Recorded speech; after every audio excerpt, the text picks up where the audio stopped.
And then also there's too much to juggle here. And if I move shit onto the webcam, everything gets fucking completely busted. There is a lot for you to juggle. It's so much. Okay. Yeah. You can see this. I can see this. Alright, here it comes. Here it comes.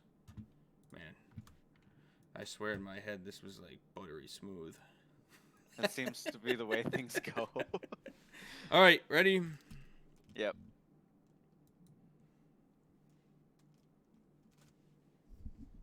The year 1999.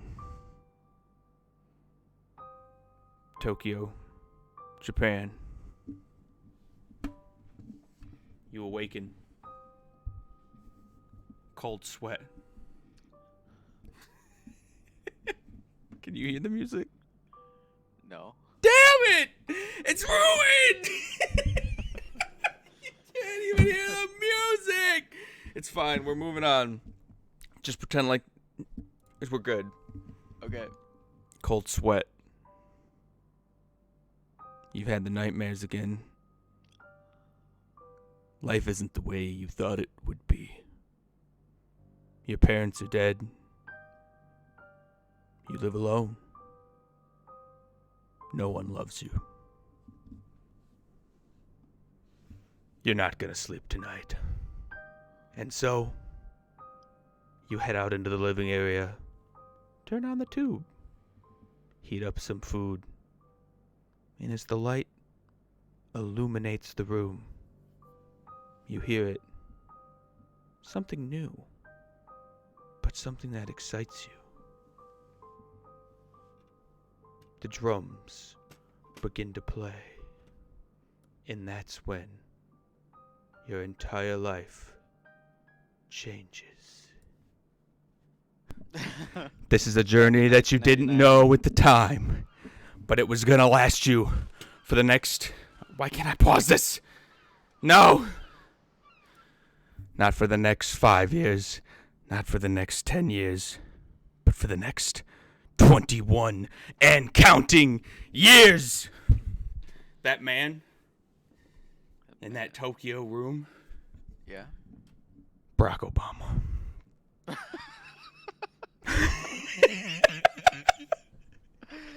One Piece changed his life, and that man would one day go on to become the president of the United States of America. Man, I had no idea the cultural influence and political influence of One Piece. I wish I knew this before. Oh, Should have read the wiki page.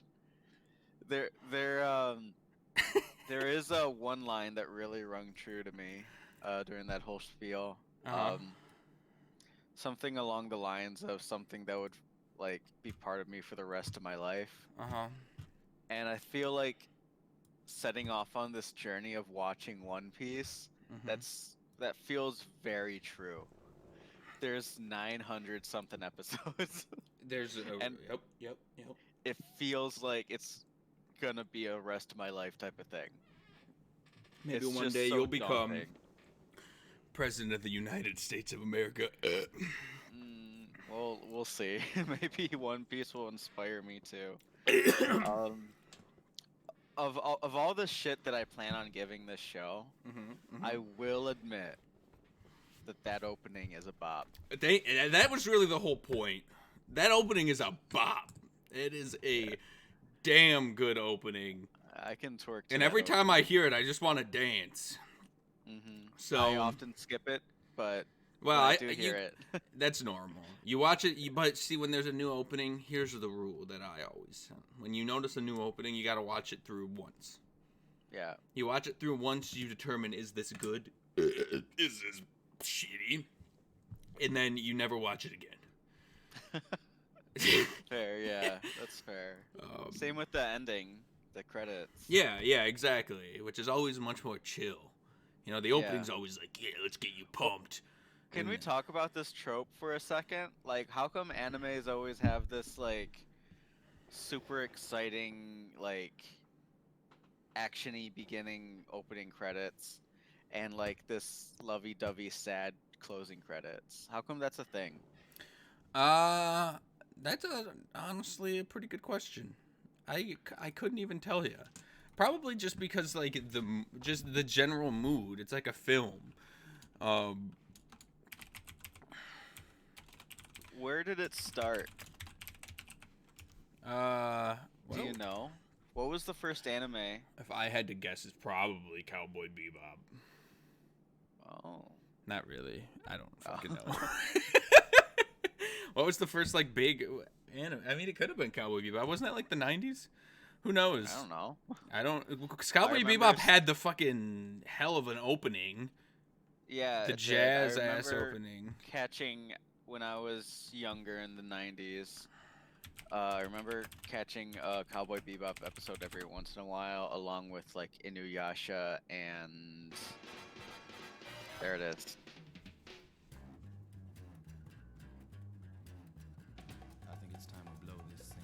Get everybody. So yeah, I mean, they were like, we gotta pop it off at the beginning. We gotta. That's how you grab people. That's how you pull them in. And then at the end, it's like you've already watched it, so we're just gonna give you some chill tunes that you can have an enjoyable rest of your night to. It's very considerate of them. It just seems like a general film thing, to be honest with you. I don't know that it's necessarily an anime thing. No, it's an anime thing. What film has the ending credits bopping around? Star Wars. Star Wars ending credits. What the fuck are even the Star Wars ending? Big old orchestra beginning like. At the end? Yeah. Well, that's true. I guess that's a good point. Yeah, but that's exactly how it opens. Yeah, it's exciting at the beginning and the end. Mm-hmm. Exciting at the beginning and the end. Exactly the same amount of excitement.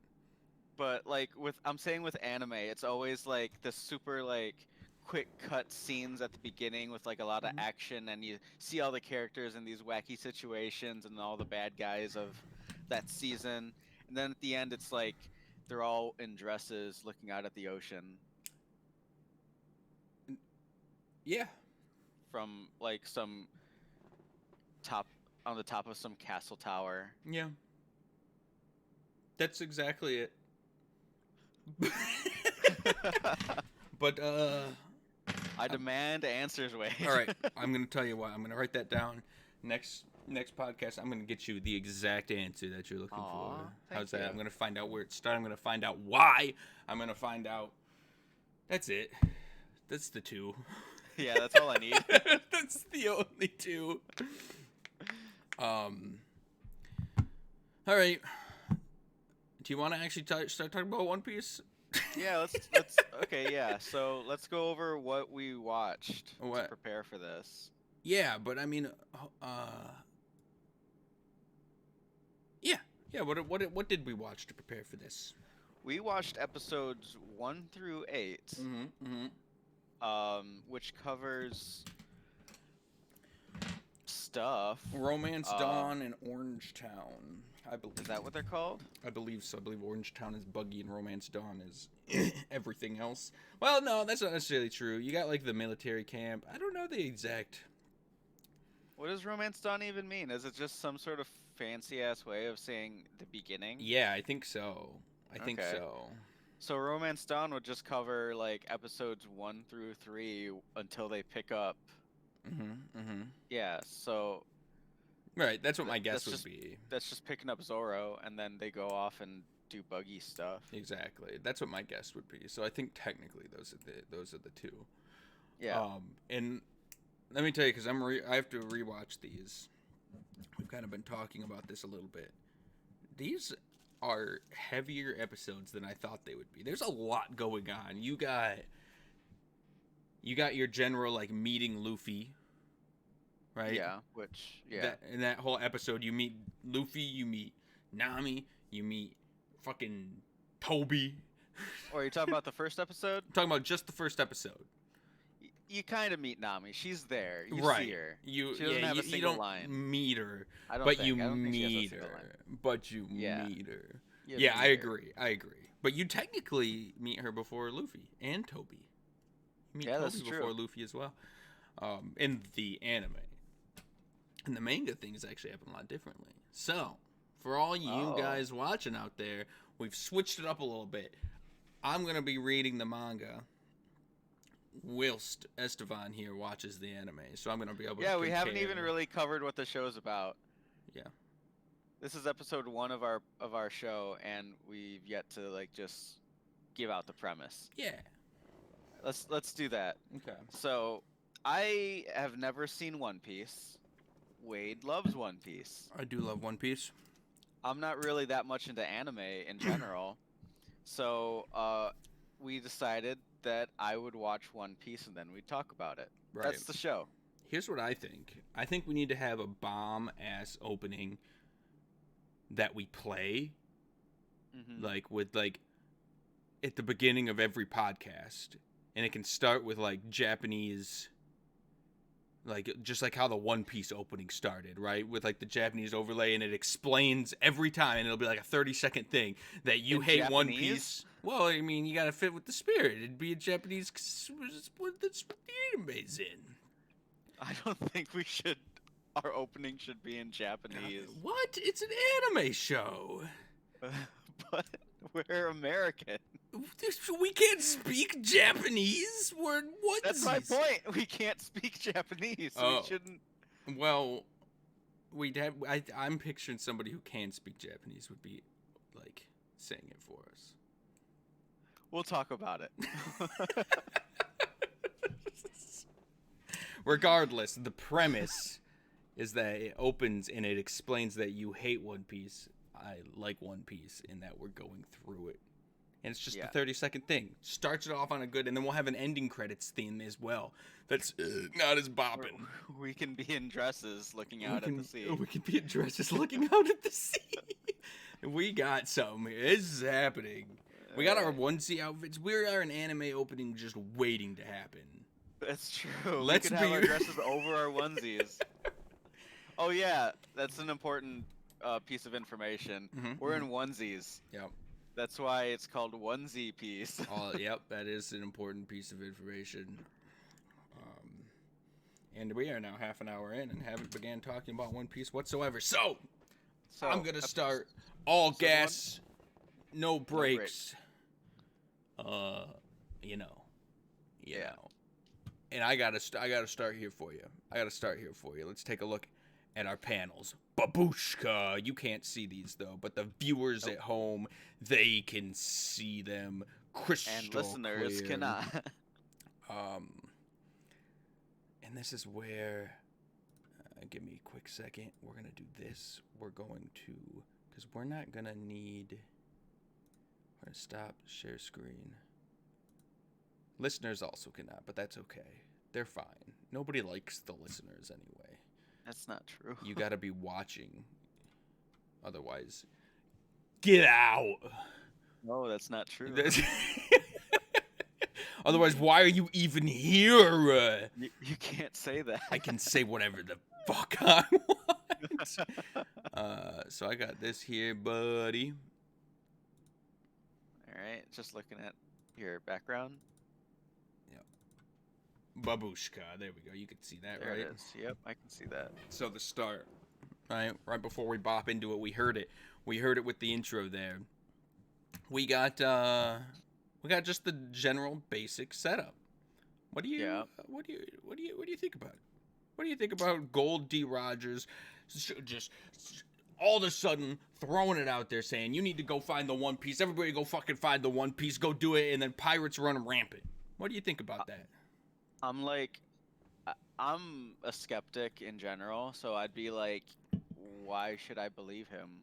Like that's a large order right there. Everything the world has to offer, it's just. He was the wealthiest, most famous, most powerful man in the world. So, how did he get captured and executed? How indeed. Guess we're gonna have to find out. All I'm saying is I wouldn't be first in line to go looking for this One Piece because I wouldn't necessarily believe that it existed. So you would. So he's probably a very successful pirate. Probably plundered a lot of shit. He did. He But plundered for but days. to encompass all of his treasure He's the into only one man item, who made it to the end of the Grand Line. Why would he lie? because he's a pirate. Pirates lie. I can't argue with it. Wouldn't that be a bitch if that's how it ended? I would kill you. If the entirety of One Piece ended, It was a lie. it was just like he was just lying the whole time. I The would journey was. It actually was about the kill you. journey. I It was would about the friends you made along the way. quarantine to be damned. I would find you and kill you. Why me?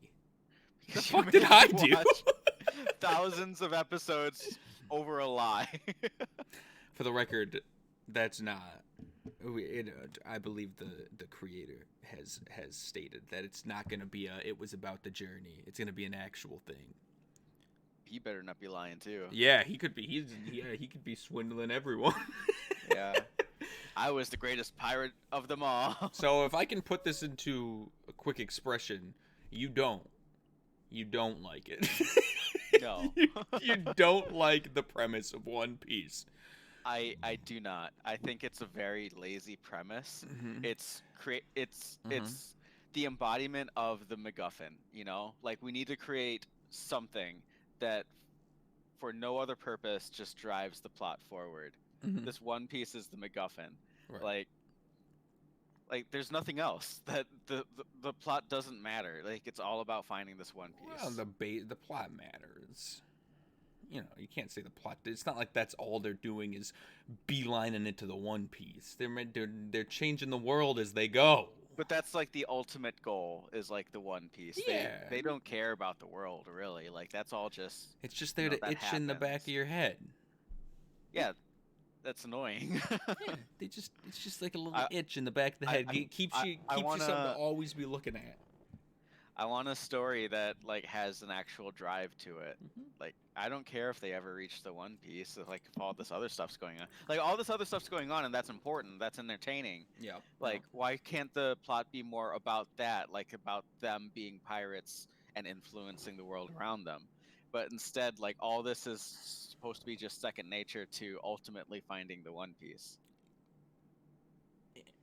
Yeah, but I mean, I would say that the plot is exactly about not the One Piece. You act like everything they do is inherently just all they're doing is talking about the One Piece. But that's not the case. They're going from island to island. They're talking to all the different people. They're doing all sorts of things. They're changing the world. And One Piece isn't even brought up during all of that. It's just like when in between, it gives them a goal to go towards. I agree it's a little tropey. I agree it's a little bit lazy. But at the end of the day, the plot isn't about one. You rarely even hear them talk about One Piece outside of the first few episodes. Whenever Luffy meets someone else, we hear about the One Piece. Well, because he wants to be king of the pirates. I mean, and he is not subtle about that.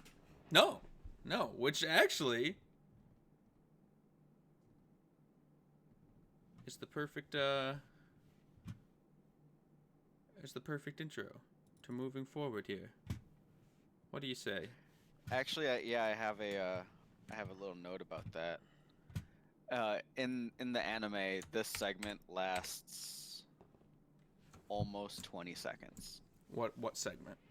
Luffy just screaming as he bursts out of the barrel. I counted every. It lasts from 8:35 to 8:51. That's 4 seconds shy of 20 seconds of Luffy just straight screaming and then yelling, that was a great sleep or something like that. It was a great nap. And okay, let me tell you, it's on the screen. Just read it. It's not. Wait, can oh you yeah, see it's it? right up there. Yeah. I was looking at the second, like the middle panel. That's that fair. wasn't the That's dialogue. Fair. But yeah, so let me just start off with this. Screaming in anime is kind of a pet peeve for me. Yeah. So this was one hell of a way to kick off the show. I mean, it didn't kick it off. No, but kick off the main character. You had a lot. I of had the things. Coby intro. Exactly. You had the Toby F4. intro. Oh no. Oh wait. Is he Toby in the comics? Oh wait, is he? Why did I call He's him Co- Toby? I think he's Coby. He's Coby. You're right. I think Yeah. I don't know where I got Toby. I don't know.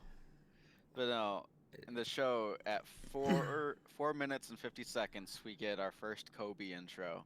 4 minutes and 50 seconds, Yes. which is like right at the beginning. That's like right after the intro and all that shit. Yeah, like the first 4 minutes is like Nami walking around. Yep.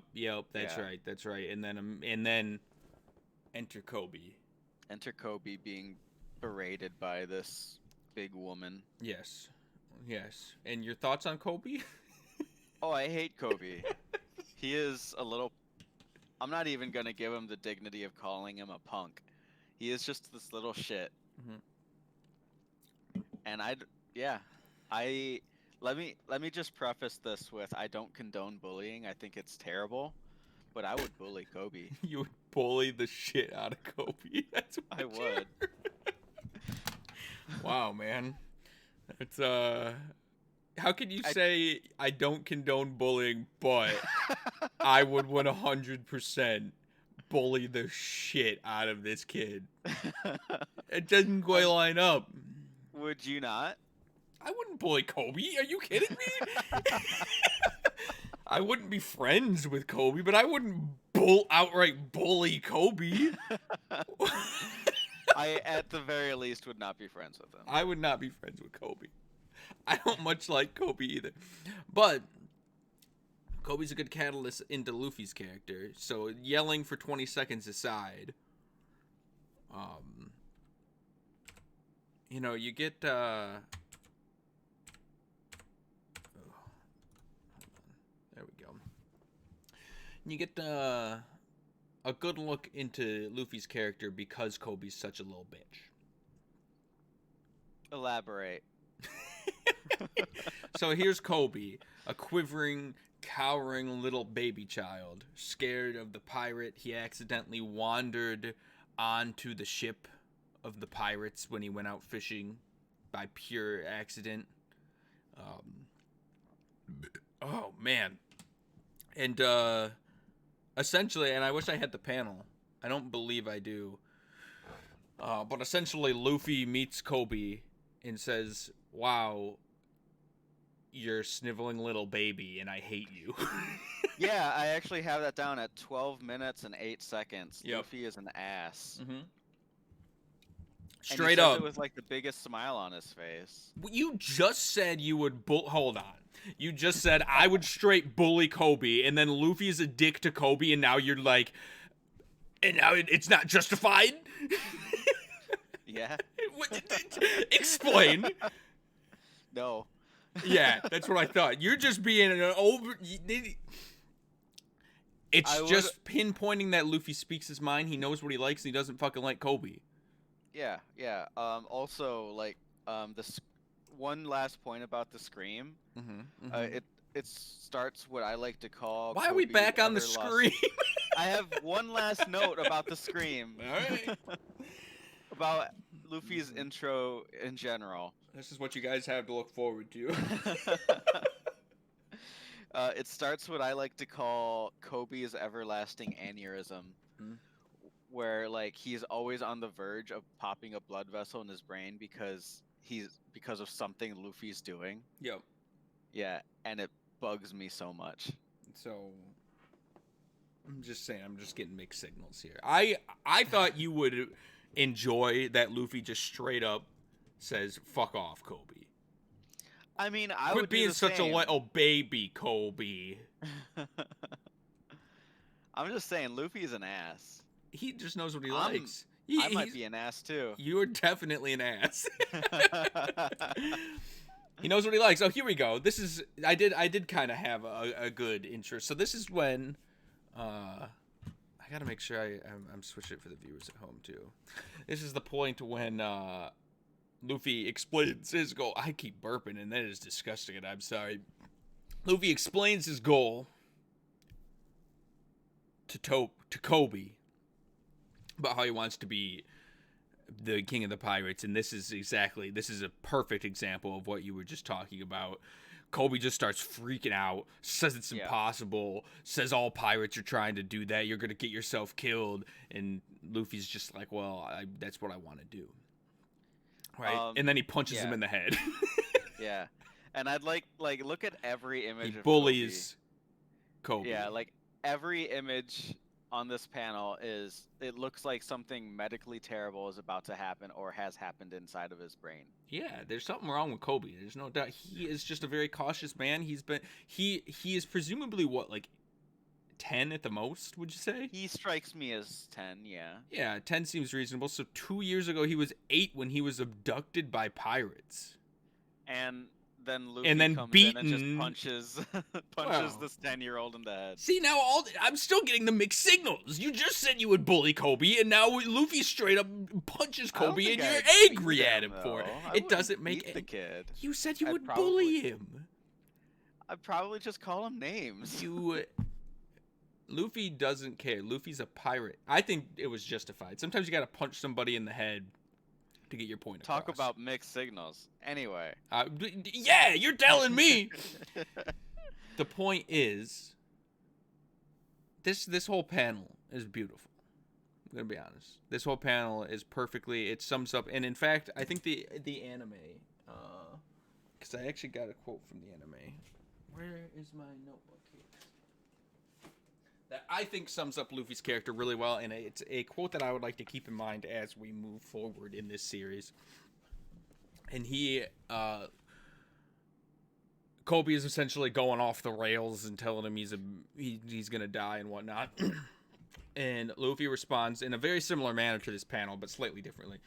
The exact quote is, "I've decided to be king of the pirates, so if I die fighting for that, then that's fine with me." So, I think it's important to note that Luffy he wants to be king of the pirates, but more importantly, he wants to live a life that's worth living, and to him, simply the act of having this dream and constantly pushing for it, even if he dies along the way, that's a life that has been fulfilled, because he was doing what he wanted to do.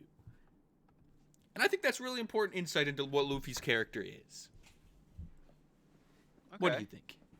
No, I think you're onto something there. And I like that. It acts to his recklessness. You know, it kind of shows that he doesn't fear death. He doesn't, he's not trying to die, but if he dies along the way, he can die happy, essentially, is what he's trying to say.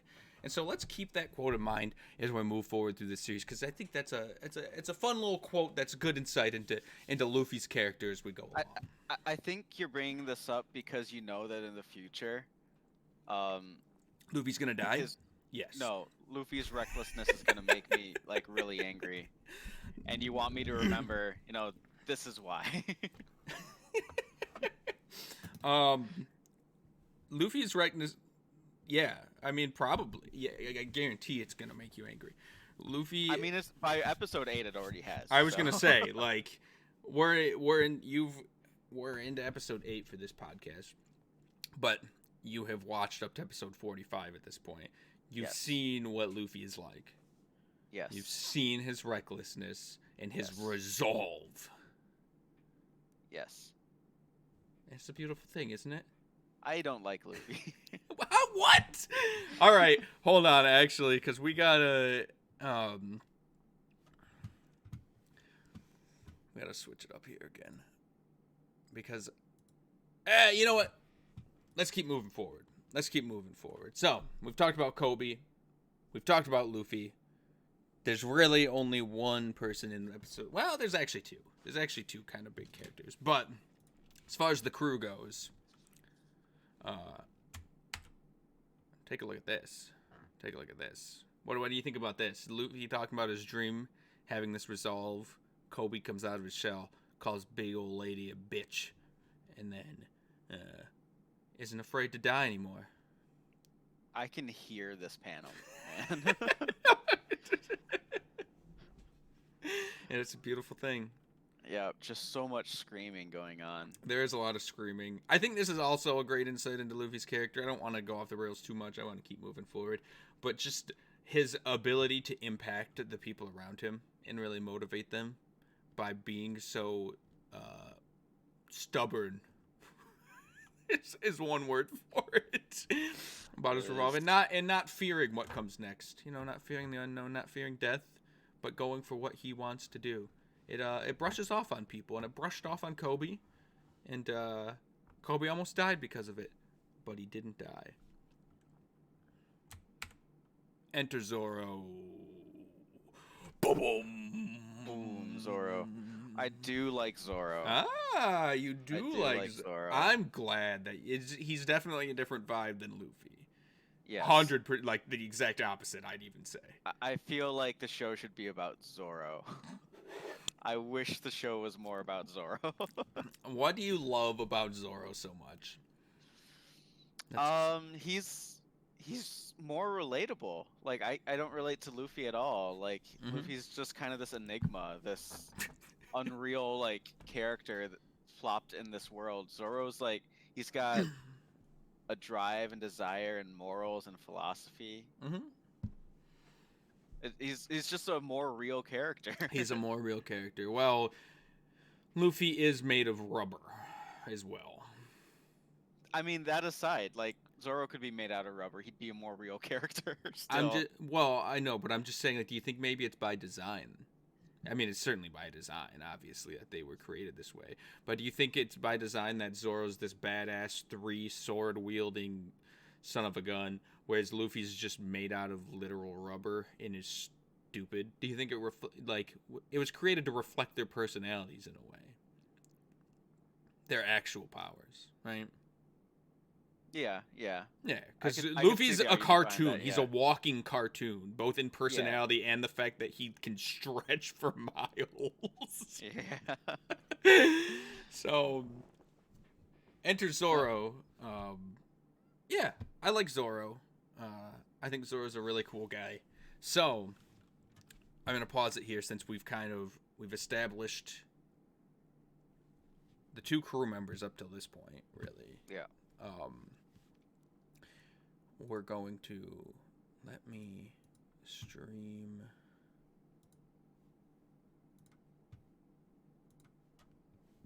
I actually think I was already doing this.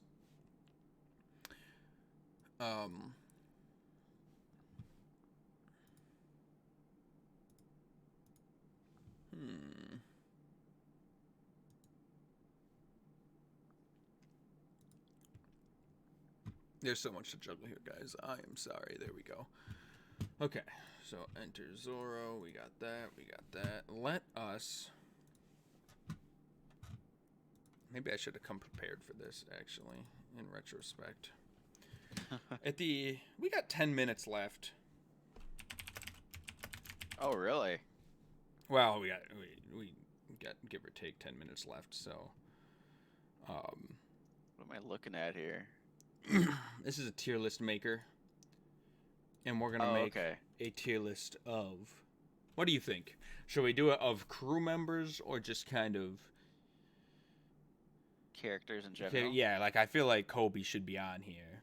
Yeah, let's do characters that we've been introduced to in general. Okay. One Piece characters. We'll just... Every time a new character gets introduced, we'll add them to the list. Alright. Do we want to do bad guys and good guys? Just throw them all on here and see how ridiculous it gets by the end of it? Let's just do every significant character we meet. Okay.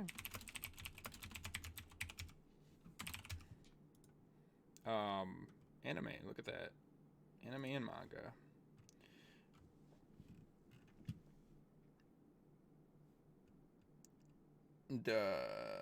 We got S, A, B, C, D for the default row. So like 1, 2, 3, 4, 5. Yeah. Here's my thought process, though. Who do you hate more? Do you hate Coby the most? Yes. Out of every character you've met so far, would you say Coby is the worst? Yes. For D, I'm gonna name it Coby rank.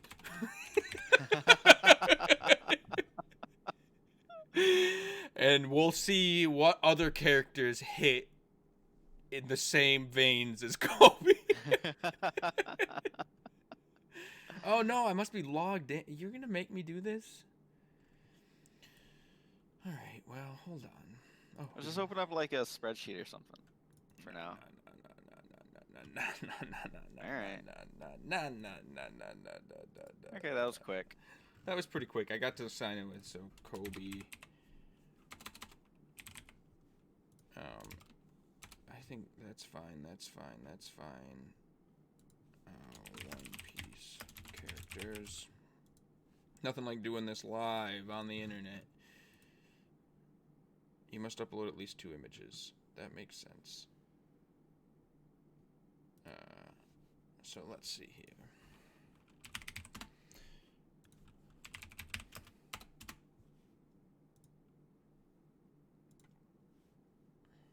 We'll grab good old 90s early looking Luffy. Yeah. Yeah, that's another point I want to make. I am much more a fan of like early 90s kind of styled anime. Uh-huh. There's just something nostalgic about it that I don't get with like more modern day HD anime. I get it. It's kind of that grittiness. It's kind of like a graininess to it that is very I don't know if endearing's the word, but it's cool. Yeah. It's cool. I'm gonna move this over because the last thing we need is spoilers from pictures. Yeah, God forbid I get spoiled. Exactly. We don't need that. We don't need that in our life. Save image as Zoro. And I'm not always gonna update this live on stream, but for the time being, I'll have to make sure that I am here we go. Keeping this ready. Okay. So choose files. Where did I put this? Where did I put this? Onesie piece.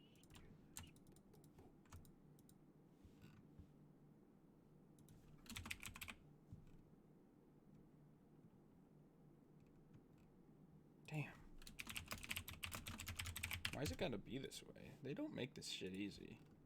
No, apparently not. Okay. Here Alright. we go, and we can drag them on. Oh, that's nice. That's cute. Yeah, yeah. So we got Kobe. It ranked Yeah. Kobe. Where would you put Luffy? I'm inclined to put him on Kobe or Z. I mean, go in your gut, man. Let's be. And I mean, they can change as the story progresses, of course. Obviously. Put him on Kobe. Oh my god. Luffy goes on Kobe rank. And because there's no other like comparison right now, let's put him on S. Okay, that's fair. That's fair. And we'll revisit this every time new characters get introduced. Every time an arc happens. Not necessarily even new characters. There could just be character development that switches the rankings. So we'll make sure we're constantly revisiting this. But as it stands, Estevan's ranking is Zoro at S, Kobe at Kobe, and Luffy at Kobe. Which is just a beautiful thing. Just an absolute beautiful thing. There's one more, since we're here. I mean, shit, it's 8 a.m. I'm starting to pep up a little bit. I don't know about you. I'm starting to go pep in my step here. I'm starting to feel pretty good. Get ready for it. So, let's go back to our little panels, shall we? Let's take a look at one other character that I think is very integral to at least episode 1 through 4. Okay. Not that. Ignore. Yeah. Oh, wait, you can't even. Oh, shit. No. Oh, shit. Hold on, actually. Okay.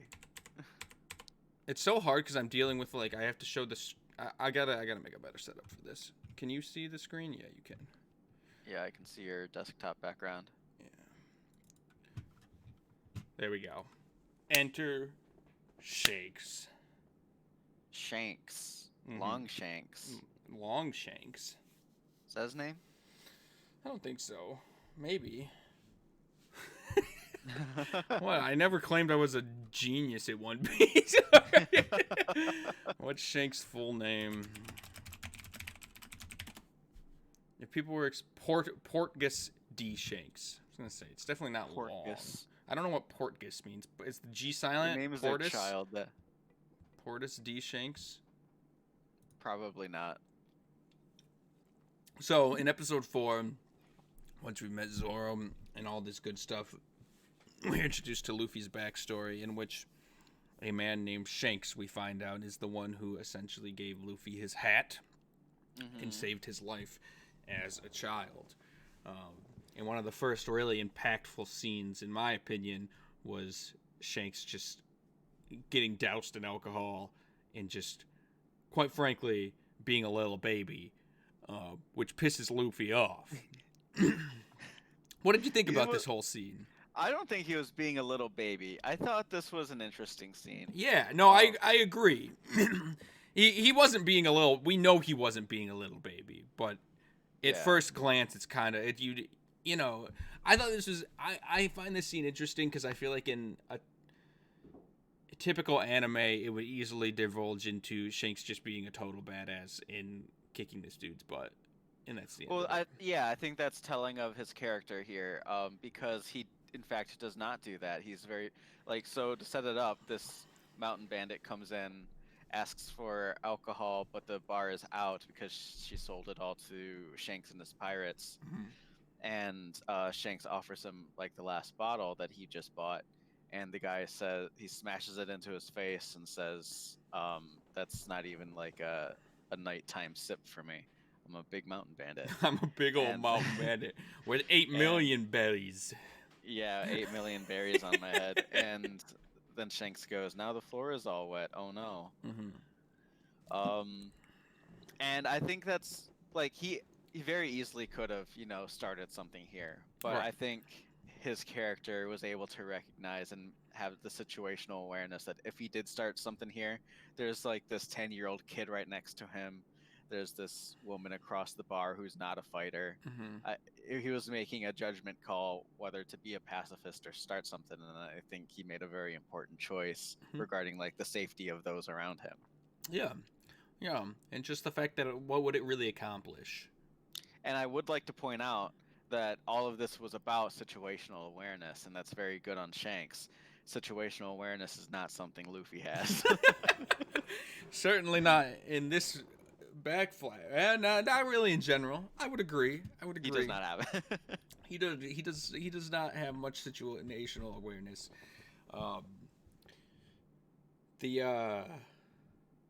So what? From what I'm understanding, though, you very much you like this scene. Did you like this flashback in general? I mean, I absolutely have my. I could shit on this scene if I wanted to, but I think it's one of the better scenes at this point. You could shit on any scene if you really wanted to. I could. I really could. It's so easy. But yeah, so in the interest of time, for the sake of brevity, I won't go into all my nitpicky details about this scene. Okay. But overall, it's a well composed. I won't say the whole flashback is well composed, but this scene in general, I think is one of the better scenes of the show at this point. Okay, cool. So, along with Shanks, you get a little bit of introduction to Shanks' crew. And so, True. What did you think about this scene? That fat guy? Yeah, so the premise is that the mountain bandit comes back. He's got Luffy. Luffy went to go fight him because Luffy's a child, idiot child. That doesn't change.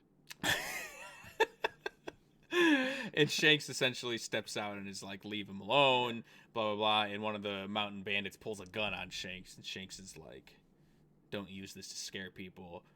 And out of the fucking blue, big old fatso here, eating a chicken strip, Big old Yeah. gun. Basically teleports over to the dude, blasts him right in the head. Yeah, I think this was like the first time we actually see some pirate shit go down. Yeah. It is very pirate feeling.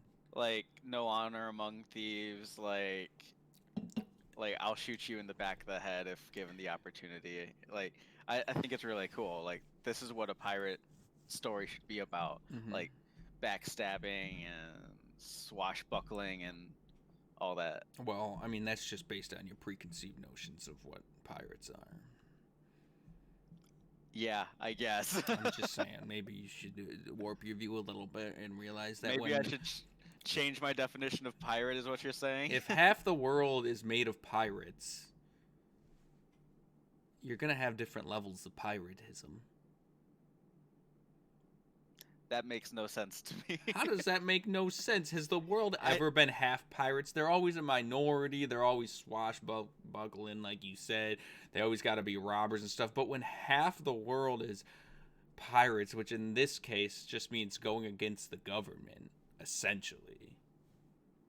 The government pins them as pirates. I guess they also consider themselves pirates because they don't listen to the government's rules. But when half the world is essentially that, there's going to be different levels of how shitty of a pirate you are, right?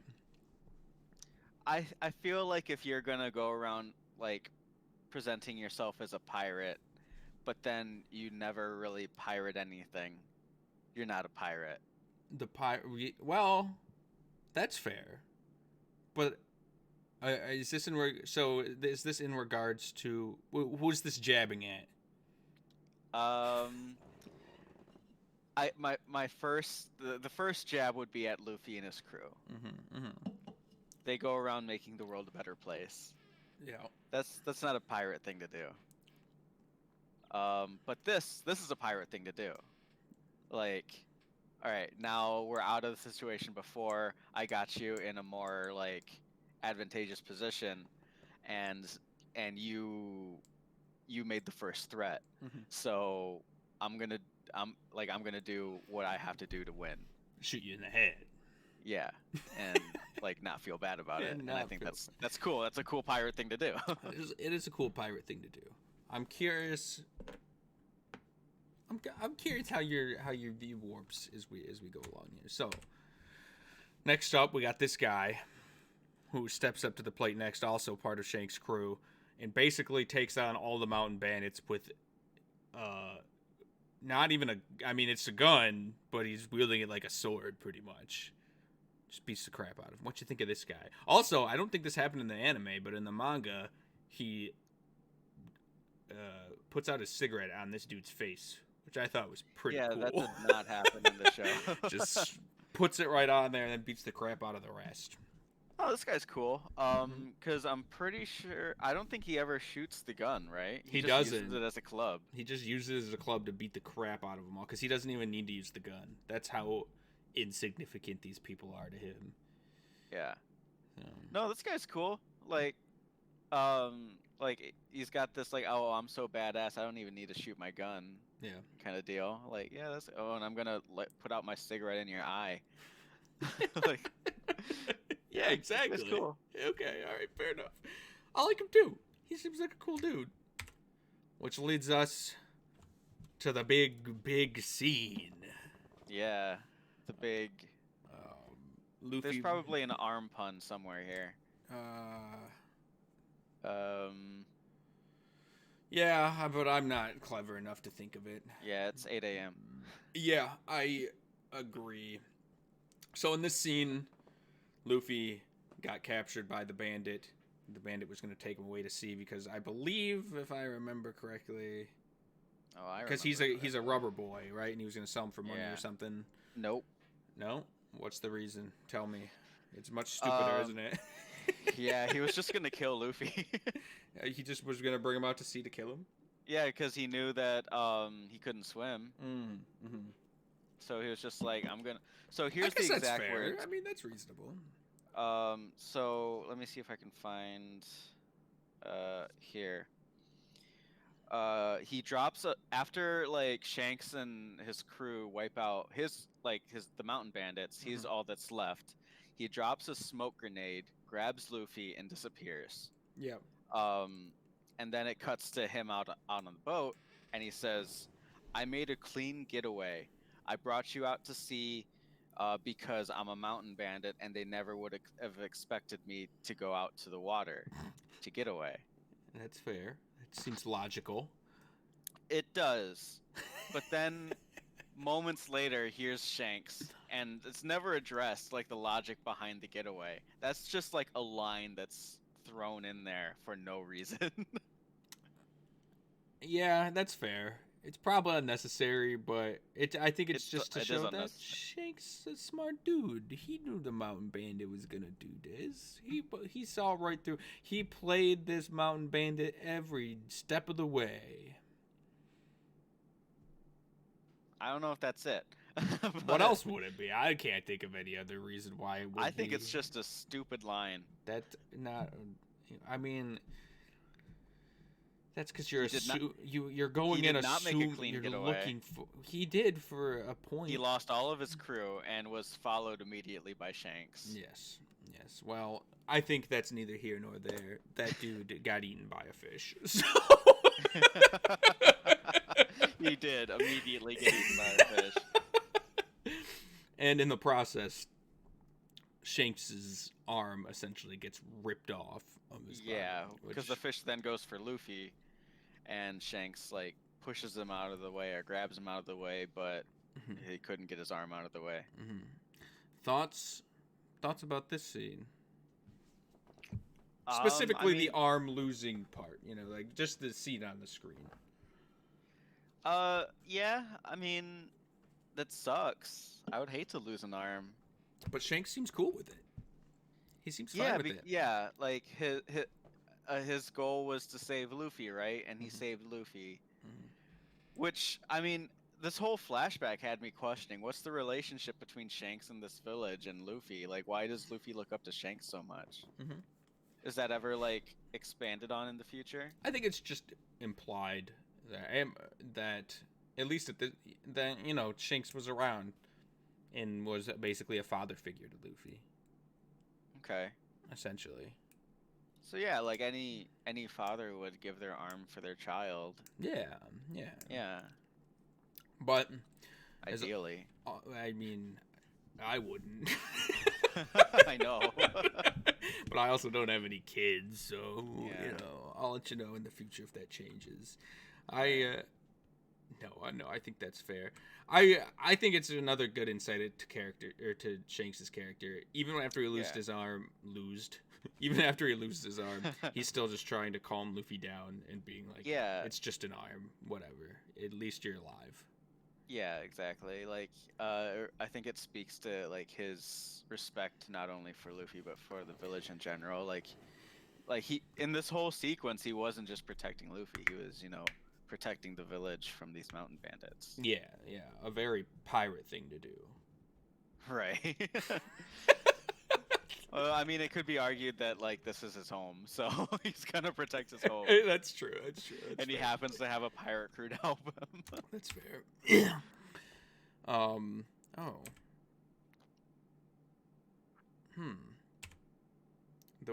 The image on the screen is not the same as the image that I am showing you. So, I don't know why that's messed up. We'll go to this for the time being so that the people watching can see. Mhm.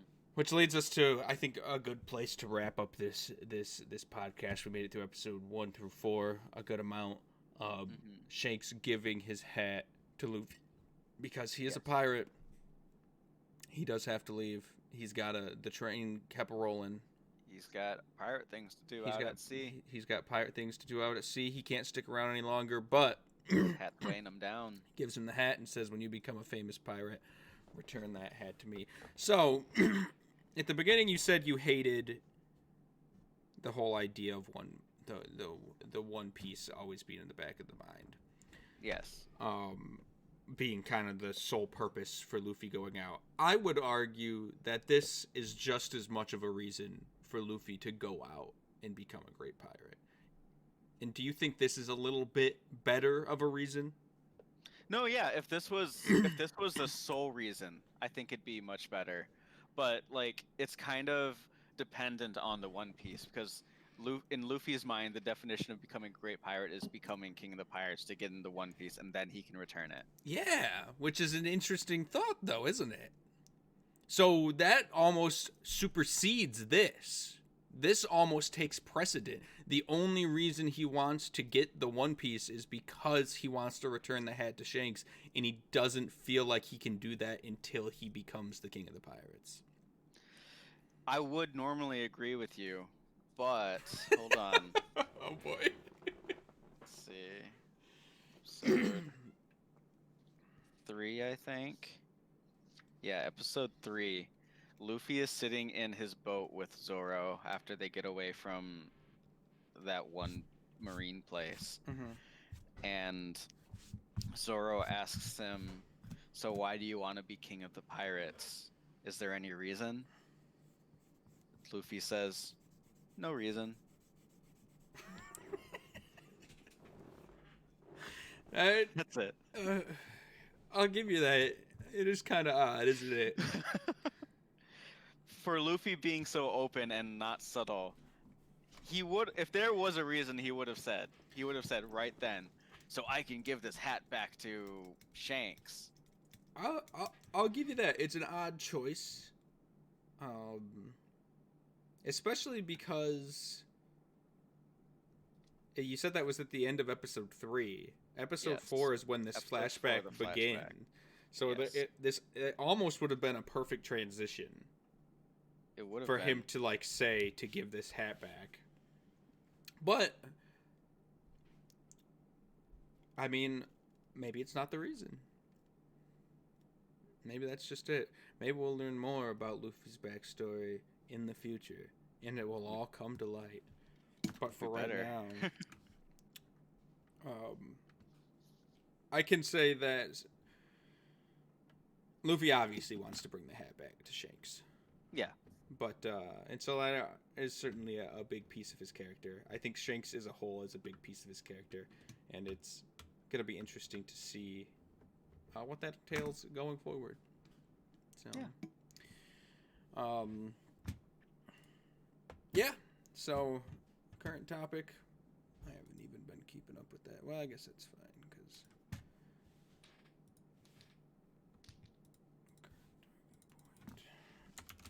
The end. So, as a first episode of the podcast, pretty new to this. Gonna be some bumps in the road. We gotta kind of figure out. I've never done streaming with another person or all these different moving pieces. I definitely need a third monitor. I think it's. I've never streamed. You've never streamed at all. All things considered. Oh. I think it went pretty well. We didn't get through the full so. 1 through 8, but honestly, we kind of got through. I like where we got because next episode will be like all buggy in Orange Town, and I think there's a lot to go over there as well. Yeah, and even with covering these 4, there were a lot of like little details that like I wasn't able to get around to bringing up, and they're just like small little like things I wanted to poke fun at. That's fair. That's fair. Do you want to? Let me see if I can run through some right now. Okay, yeah, throw them out there. All right, episode 1, minute 14, holy exposition. Everything in the world, nobody knows what that means. Episode 2, right at the beginning. I'm just running through these. Coby says everything the world has to offer, but nobody really knows what that means. Episode 2, a weird guy walks towards crucified Zoro, and Luffy says, "Look, another weird guy," which I feel really encompasses the show.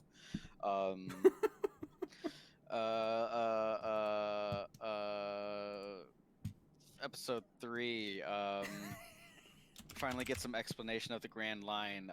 Coby says it's like around the world at like some crossroads and on the Red Line. Still no explanation of the One Piece. Coby never shuts up. Show. Coby never shuts up. Show really likes to explain everything even after showing it. Sometimes they don't even show it; they just explain it. They really expect or like assume their viewers are stupid. I've also been starting to keep track of how many times flashily is said in an episode. Episode 3, the first flashly is said, and it's said a total of 2 times throughout the episode. Did you ever think where maybe that's like a translation thing? Oh yeah, yeah. Like throughout watching this, I was always thinking like, God, I wonder if this makes more sense in Japanese. Yeah, it definitely does. And But if we're watching if it in English, so I have the right to make fun of it. I mean, yeah, but you still gotta think in the back of your head. Yeah. 1999 translation may not be up to par with like No, yeah, Game for of sure. Thrones level writing or something. Yeah. That being said, I wouldn't focus too much on the writing. Watching and reading even the manga here in the beginning, it doesn't seem great, and I do feel like it gets better. I feel Alright, like it. cool. I feel like the I'll be looking translation forward to gets that. better, and it gets less like weird. Like flashily is a very strange word to be throwing in. Yeah, yeah. All right, my last couple points here for episode 4. We're mountain bandits. Why would anyone introduce themselves like that? The devil fruit's just sitting there on the counter with the box just open, ready to grab. It's worth millions of berries. The show tries to make us care that Luffy can't swim now, only by saying towards the beginning of the episode, you think you can be a great pirate because you can swim. We're never shown that he can swim, so I don't care that he can't swim now. Who is Shanks? Why does he matter to the village? Why does he matter to Luffy? Why does the hat matter to Shanks? So Okay. No, I think you got it.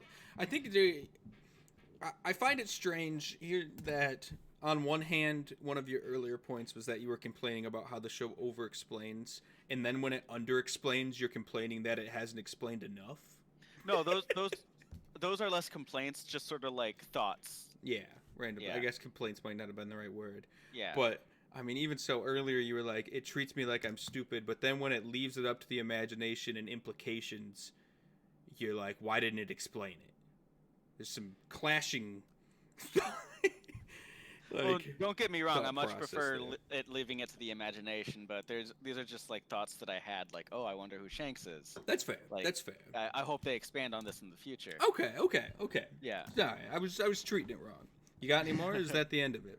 That's the end of episode 4. I got That's the end 4 of more episode episodes of cards. We got 4 more episodes of cards. As you can Yeah. see, we're doing our due diligence. We're going into this. You did, honestly, probably more due diligence than I did. I thought Kobe's name was Toby.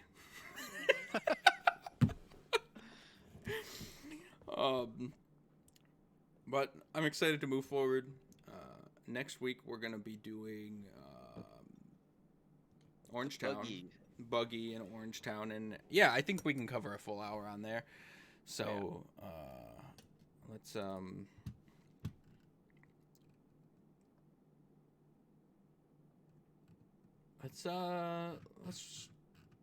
wrap it up. Yeah. You know, I think this will get smoother as it goes. I apologize for any bumps in the road, everybody, but overall, I think we had good conversations. Again, as I've said before, I like that you don't like anime in general. Well, I mean, it's not that you don't like it, but you're very... Yeah, it's not like I don't seek it out. Yeah. While I do feel like you're being overly critical, that's kind of part of the fun. I do think you bring up a lot of interesting points as well on top of it all that people don't talk about, you know. But clips.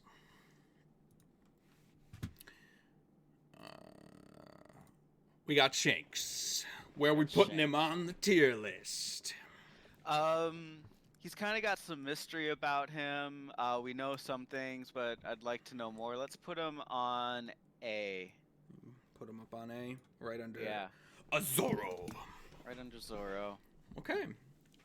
So at this point, I'm basing this off of what we know by episode 4. Right.